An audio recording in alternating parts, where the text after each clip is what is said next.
All right. Okay, let's get going here. So this week we are doing chapter 12. And by the way, before I get into chapter 12, I'll just talk about the fact that the midterm actually, I haven't finished marking. I started some, but I have to download each file and go into it. So it takes quite a lot longer than I thought it would. And some of the students I looked at got the perfect results. Some had different numbers. So I'll have to go through and check why and then do the marking. And what I will do after I'm finished marking is send an email once the grades are in the system so you can take a look. And I will also at some point before next week post the solution journal entries. That way you can go back and actually check what you did wrong. Any questions on the midterm or any feedback? Ignore them. I just realized I didn't update. It says for this week you should work through the chapter. So just ignore that piece. But chapter 12 is what we're covering. So does anyone have any questions?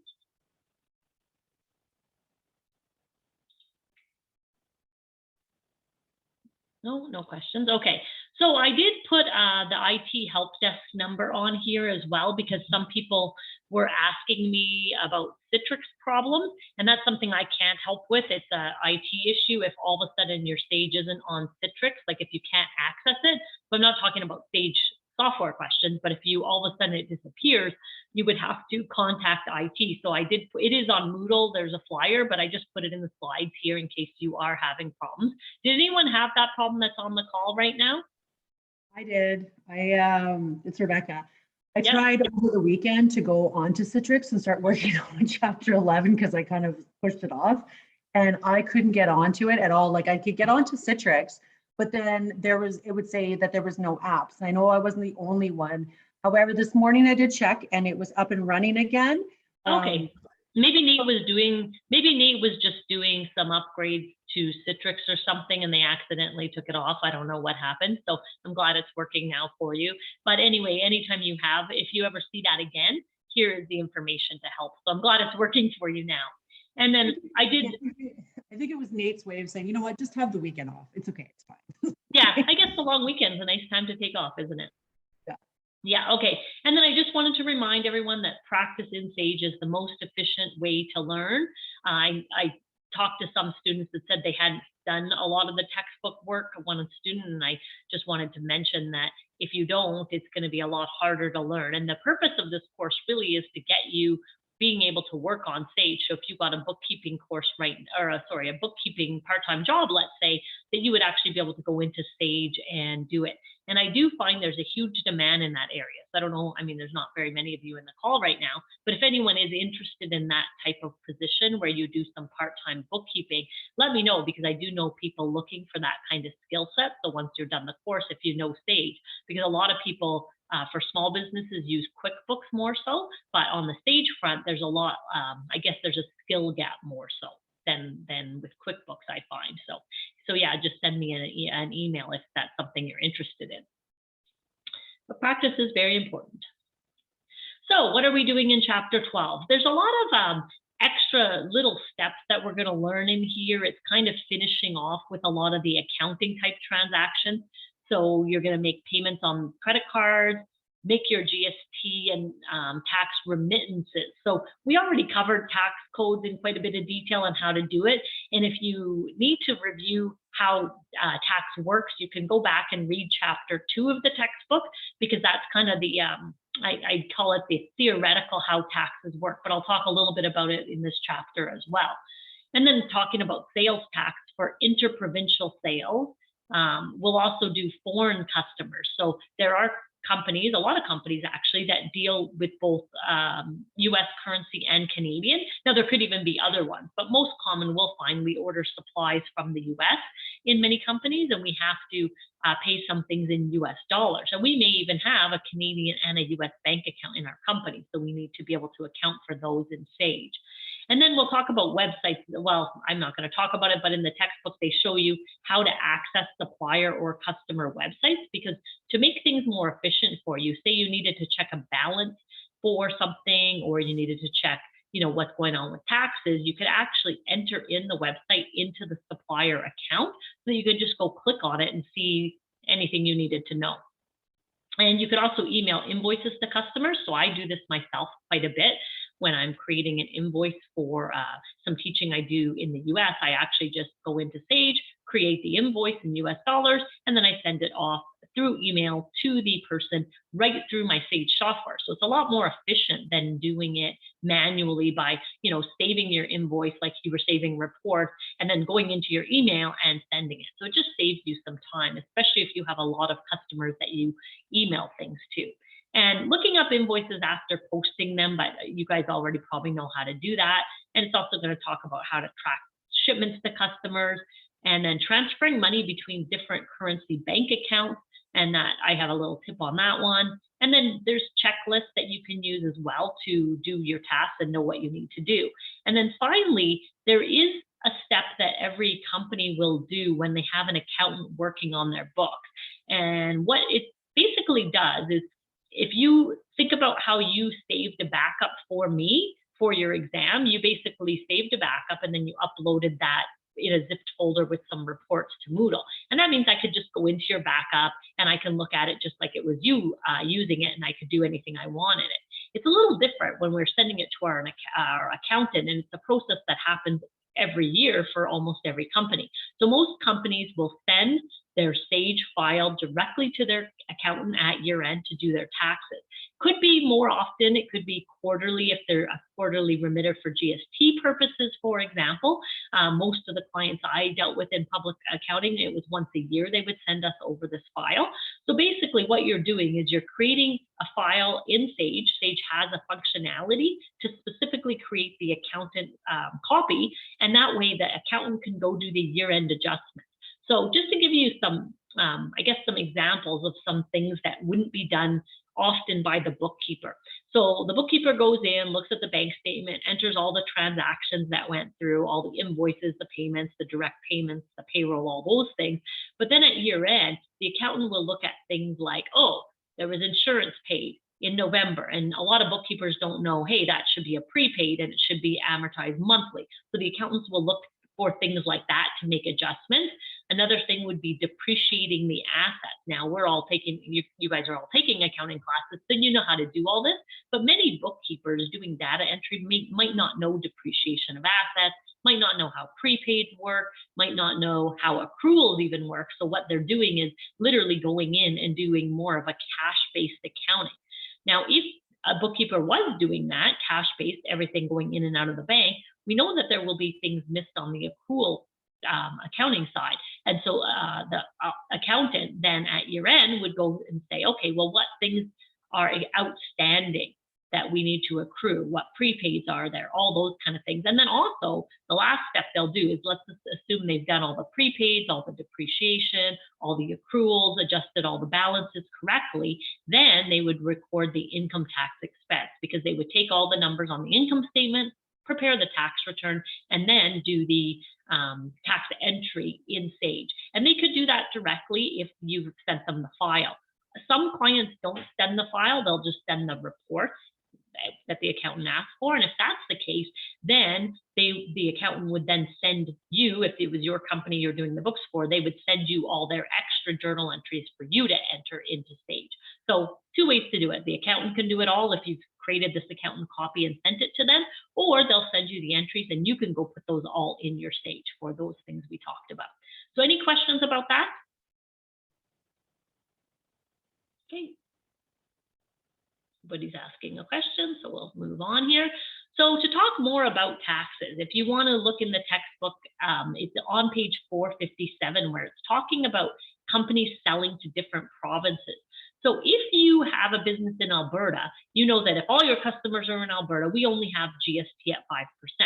So when we buy stuff in Alberta, we pay 5%. When we sell stuff in Alberta, we pay 5%.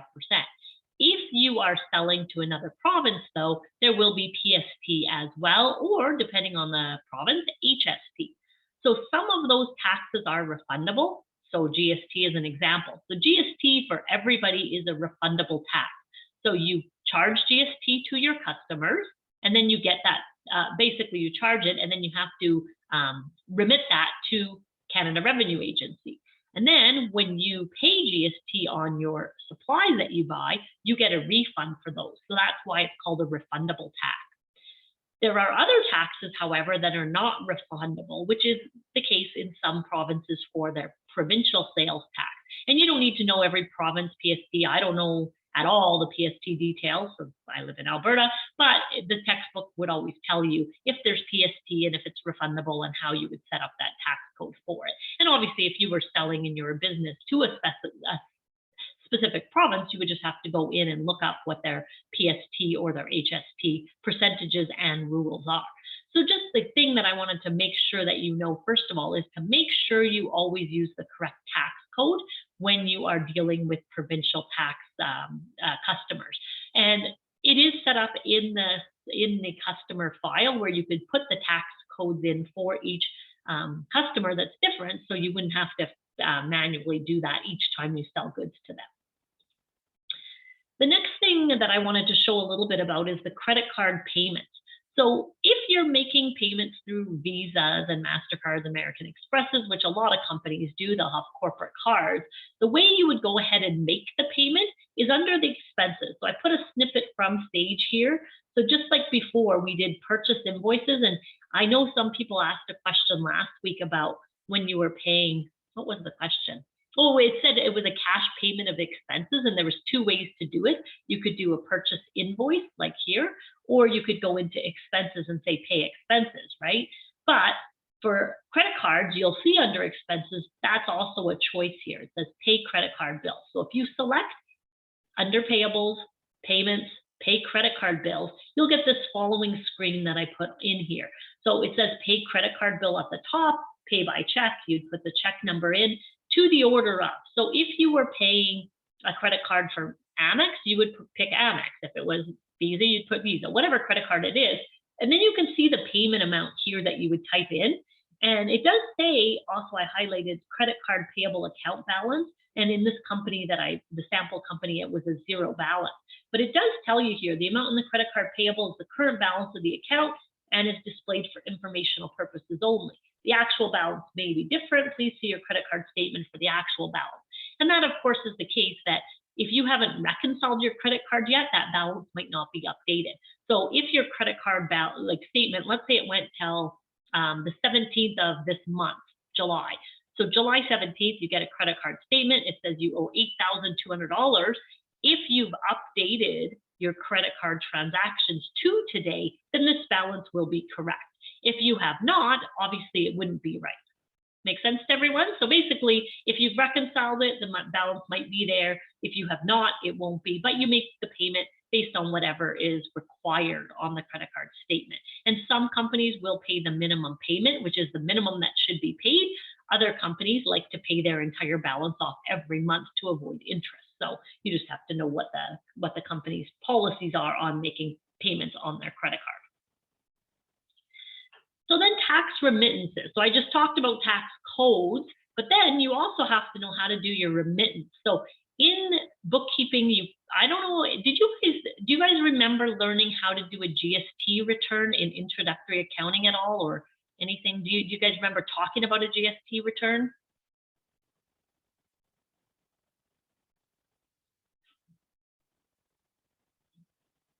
Nobody's in. Becca's saying no. Okay. That's okay. Yeah, and I just wanted to check because I don't know how much is covered in the classes, and it probably depends on your instructor as well. So I'm going to talk a little bit about it, not just how to do it in Sage, but also how it works, just to make sure you're understanding it from an accounting perspective. And if you don't understand when I'm going through it right now, make sure you ask, because this is a little bit complicated for students, I find, in most cases. So on the Sage side, to talk about that first, you enter taxes as a non-taxable purchase invoice.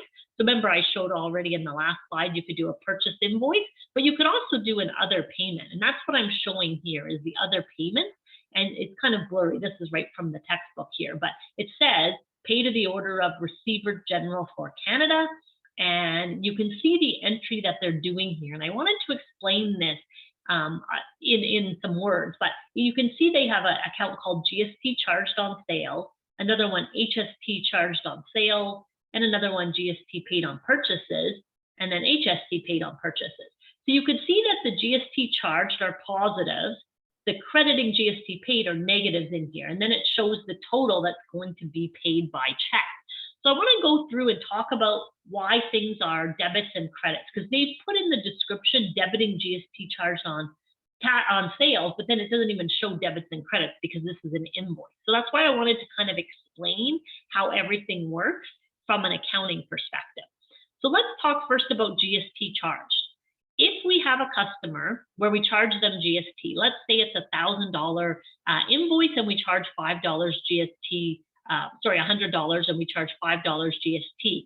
That $5 is going to be owing to the government. So our journal entry would be debit cash, $105 for the customer, credit sales, $100, credit GST collected or GST charged for $5. Does that make sense to everyone, that journal entry? And you've seen that many times in all the entries you've been doing so far. So basically, like I said, you would debit cash, 105, credit sales, 100, credit $5 in GST. So that $5 credit is sitting in your GST charged account or GST collected, whatever you want to call it. So that means you have to debit it in the payment to clear it out. So that is why it's a debit. And you can see in the description there, they said debiting GST charged on sales. Does the debit side make sense to everyone? We're debiting it because it's sitting in a credit. It's a payable to the government. And when we're paying that, we have to do the opposite and debit. So hopefully that makes sense to everyone here. If not, make sure you type in a question. The other side is the GST paid. So I'm going to use an opposite discussion. So if we made a purchase, let's say it was $1,000 purchase for some supplies for our business, and we paid $50 GST. Then our journal entry would be debit expenses, $1,000, debit GST paid $50, credit cash $1,050. So our GST is sitting there as a recoverable, so it's a debit balance initially. So when we're making our payment, we have to credit it in the payment. And that's why it says in the Sage system here, crediting GST paid, and it's entered as a negative, okay? So how much are we paying to the Receiver General for Canada, which is Canada Revenue Agency? Well, it equals our GST collected from our customers minus our GST paid. And that is the amount that we have to pay. And so the Receiver General is just who we make the checks out to. And it is going to Canada Revenue Agency, as I said. So does everyone understand this process of what I'm talking about here? Any questions? Devin says it makes sense. Perfect. So one other last thing to mention is that if you were actually doing the bookkeeping for this company and they're making the remittance, this one was July 5th, you'd probably be preparing the GST return. So Canada Revenue Agency sends you a piece of paper that's a GST return to do every period that you're required to do it. So depending on the sales in the company, it could be annual, could be quarterly. For really large companies, it's monthly. So you would get this form, you'd enter in your sales, you'd enter in your GST collected on sales, your GST paid, and there's a formula that shows you exactly what I'm talking about here, GST collected minus GST paid, and therefore you put it into the entry to make the payment, and it should balance this payment here to what you put on your GST return. One other thing I just wanted to mention that students get a little bit confused about sometimes is if you're doing a GST return, let's say you had to make a payment, and I shouldn't even say students, in real life, people in the firms make mistakes with this. So say you have to pay your GST and you say, well, I know that I gathered my GST amount in my GL, right? So I have these two separate accounts. I have GST charged and GST paid. Well, I should just be able to look at those and go, this minus this is what I'm going to pay the government. And that's true, but only if you've only entered transactions up till the month end that you're doing your GST return on. So for example, this payment is July 5th. If you've already started doing accounting for July, I think it says, yeah, it does say the 5th. So if you did entries for July 2nd and 3rd that have GST on them, you better be careful that you're not taking those amounts in to do your GST payment. You would only be taking everything up till the end of the month where the GST return is due. And obviously you can pull a report for the specific dates you need. And also in Sage, in the textbook, it tells you that you can actually pull a tax report through Sage for this to work, but it depends. In this company's case, they hadn't done taxes for the whole period, so you have to do it a little different. There is no tax report available, and that's the case anytime you started using Sage in the beginning. If you just started entering Sage this month for a brand new business, like you converted all the books over and you just typed in the GL, the historical balances for GST collected and paid, and started adding the new ones in, then you don't have the full history of that, that period for the GST return. So the GST report is the best way to do it if you have the information. If not, you can just look in the GLs, make sure you're picking the proper period, and then you would make your payment this way. So I know that's quite a bit of detail, but like I said, I found in class in the past and also in the firms that tax remittances can be a bit confusing to people. So foreign transactions is the next topic I wanted to talk about. So if you're adding a new US supplier, and I'm saying US being the most common, it could be another company, another country as well. When we're doing an invoice for a new person, sometimes we just do quick add. We can do a quick add for a new customer or a new supplier, but in the case of suppliers in a foreign currency, we can never use the quick add. And the reason we can't use quick add allows you to just quickly put in the customer or the supplier name, right? And just use it. It's very simple, but you're not allowed to change currency in the quick add. So what you have to do if you have a new US supplier is go into the full add and enter all the details, because then you can choose USD as your currency. And then when you enter a US invoice, there's an exchange rate field in Sage where you're going to enter the US exchange rate. So what I wanted to talk briefly about is, what exchange rate do you use in real life? I mean, the textbook's going to tell you what to use, so obviously you use what they tell you, but how would you figure it out? Well, basically the US dollar amount there's accounting rules on how you do translation. So on an invoice where you're doing a transaction today, let's say you enter an invoice for a purchase you made today.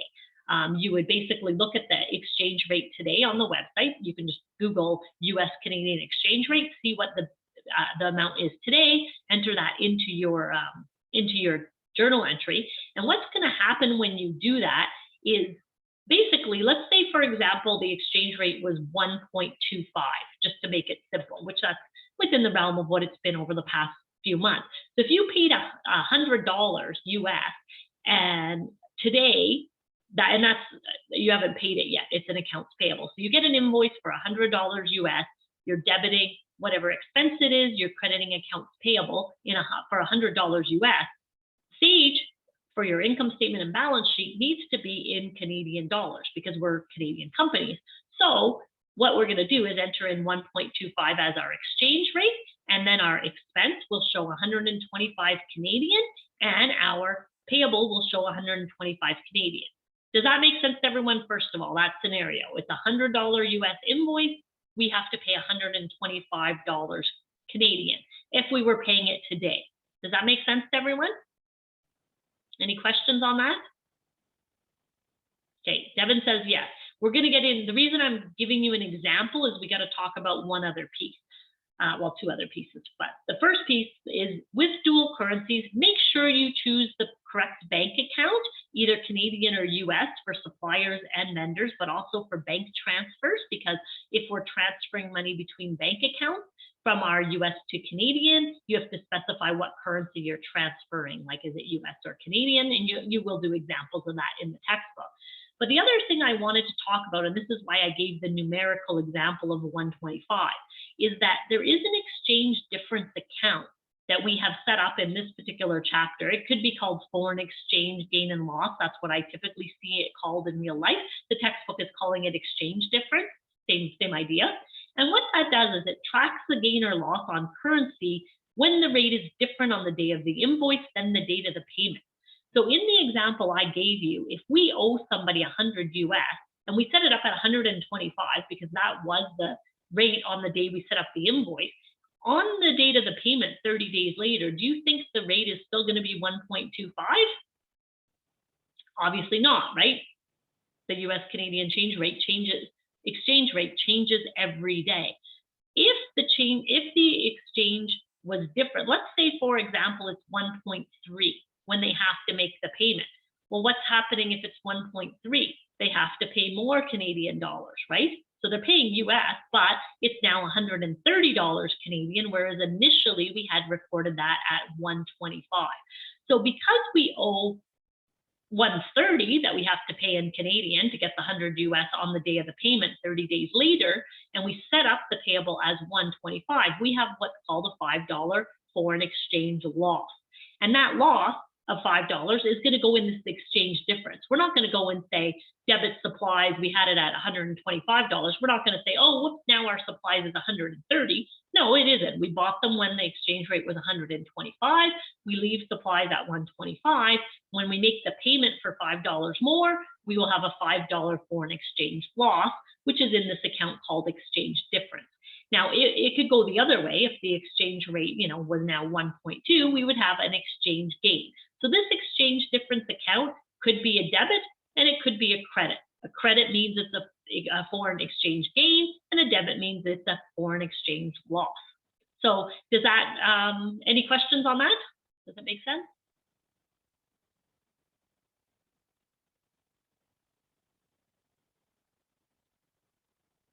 Okay. Evan's the only one answering, but I know there's only a few people in the call, and I'm sure other people will watch the video later on. So basically, that's all I wanted to talk about. Most of the other stuff I find self-explanatory in the textbook. It's mostly the taxes and the foreign exchange that people make mistakes on.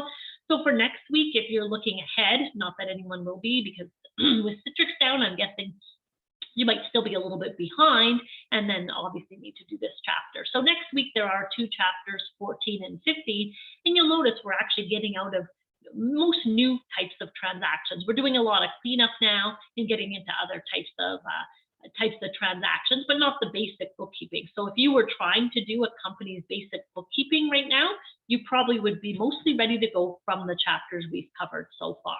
So that's kind of good news if any of you are looking for part-time jobs. And that's all I have. If anyone has questions, stay on and ask. Otherwise, we will see you on Wednesday if you have questions. So Wednesday, I'll log in at 10 as well if people have questions, but it'd be good if you could send me in advance if you have any questions. Okay, have a great week.